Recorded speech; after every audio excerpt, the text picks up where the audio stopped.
ಸೇರಿದಿರಿ. ನಮ್ ಗೌಡ ಬರ್ತಾನೆ, ಏನಾದ್ರು ಮಾಡ್ತಾನೆ.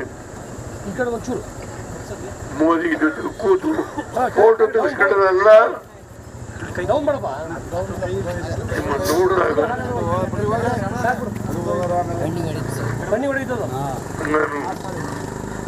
ನೋವಿದೆ. ನನಗೆ ಗೊತ್ತಿಲ್ಲ, ಆ ತಾಯಿ ಹೂವು ಕೊಡ್ತು ಅಂತ ಹೇಳಿ ಯಾರೋ ಆರ್ಸಿಗರು ಕೊಟ್ಟರು, ಇಲ್ಲಿ ಜೋಬಲ್ಲಿ ಇಟ್ಕೊಂಡಿದ್ದೇನೆ. ಈ ಬೋರ ಮೇಲೆ ಎಷ್ಟೊಂದು ಜನ ಪುಣ್ಯಾತ್ಮರು ಸೇರಿ ಇವತ್ತು ಈ ಒಂದು ಲೋಕಸಭಾ ಕ್ಷೇತ್ರದ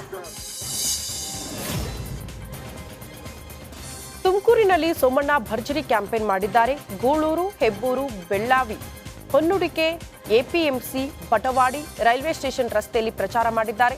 ಇನ್ನು ಹೆಬ್ಬೂರು ಪ್ರಚಾರ ಸಭೆಯಲ್ಲಿ ಆರ್ ಅಶೋಕ್ ಭಾಗಿಯಾಗಿದ್ದರು. ಮೈತ್ರಿ ಅಭ್ಯರ್ಥಿಗೆ ಸ್ಥಳೀಯರು ಹಾಗೂ ಶಾಸಕರು ಸಾಥ್ ನೀಡಿದರು. ಚಿತ್ರದುರ್ಗದಲ್ಲಿ ಬಿಜೆಪಿ ಪರ ತುಪ್ಪದ ಹುಡುಗಿ ರಾಗಿಣಿ ಭರ್ಜರಿ ಪ್ರಚಾರ ಮಾಡಿದ್ದಾರೆ. ಚಳ್ಳಕೆರೆ ನಗರದಲ್ಲಿ ನಟಿ ರಾಗಿಣಿ ದ್ವಿವೇದಿ ಬಿಜೆಪಿ ಅಭ್ಯರ್ಥಿ ಗೋವಿಂದ ಕಾರಜೋಳ ಪರ ಮತಯಾಚನೆ ಮಾಡಿದ್ದಾರೆ. ಐಬಿ ವಾಲ್ಮೀಕಿ ವೃತ್ತದಿಂದ ನೆಹರು ವೃತ್ತದ ತನಕ ರಾಗಿಣಿ ರೋಡ್ ಶೋ ನಡೆಸಿದರು.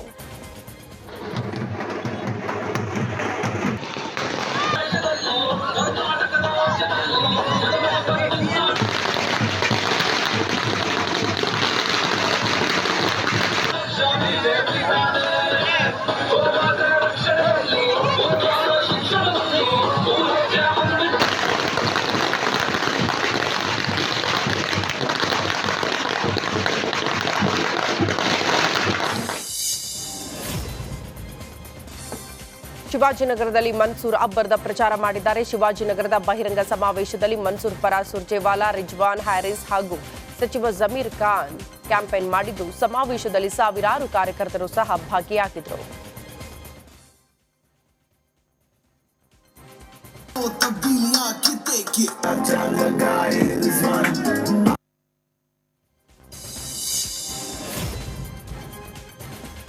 ಇನ್ನು ಸ್ಟಾರ್ ಚಂದ್ರು ಪರ ನಟ ದರ್ಶನ್ ಭರ್ಜರಿ ಪ್ರಚಾರ ಮಾಡಿದ್ದಾರೆ. ಮದ್ದೂರು ಕ್ಷೇತ್ರದ ವ್ಯಾಪ್ತಿಯಲ್ಲಿ ದರ್ಶನ್ ಅಬ್ಬರದ ಪ್ರಚಾರ ಮಾಡಿದ್ದು, ಈ ವೇಳೆ ದರ್ಶನ್ ನೋಡುವುದಕ್ಕೆ ಸಾವಿರಾರು ಅಭಿಮಾನಿಗಳು ಮುಗಿಬಿದ್ದಿದ್ದಾರೆ. ಪ್ರಚಾರದ ಸಮಯದಲ್ಲಿ ದರ್ಶನ್ಗೆ ಸ್ಟಾರ್ ಚಂದ್ರು, ಉದಯ್ ಸಾಥ್ ನೀಡಿದ್ದಾರೆ.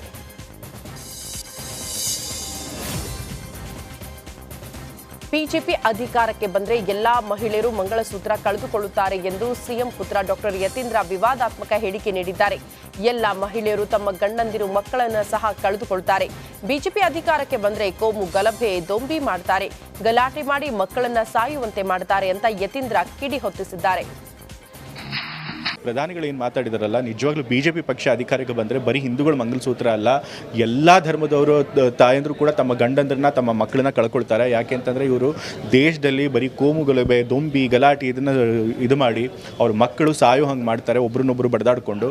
ಮತ್ತು ಶಿಕ್ಷಣ, ಉದ್ಯೋಗ ಇದನ್ನು ಯಾವುದು ಕೊಡದೆ ನಮ್ಮ ಮಕ್ಕಳನ್ನು ಈ ರೀತಿ ಕೋಮು ಗಲಭೆ, ಗಲಾಟೆಗಳಲ್ಲಿ ತೊಡಗಿಸಿ ಅವರು ನಿರುದ್ಯೋಗಿಗಳಾಗಿ ಅಶಿಕ್ಷಿತರಾಗಿರೋ ಹಾಗೆ ಪ್ರಧಾನಿ.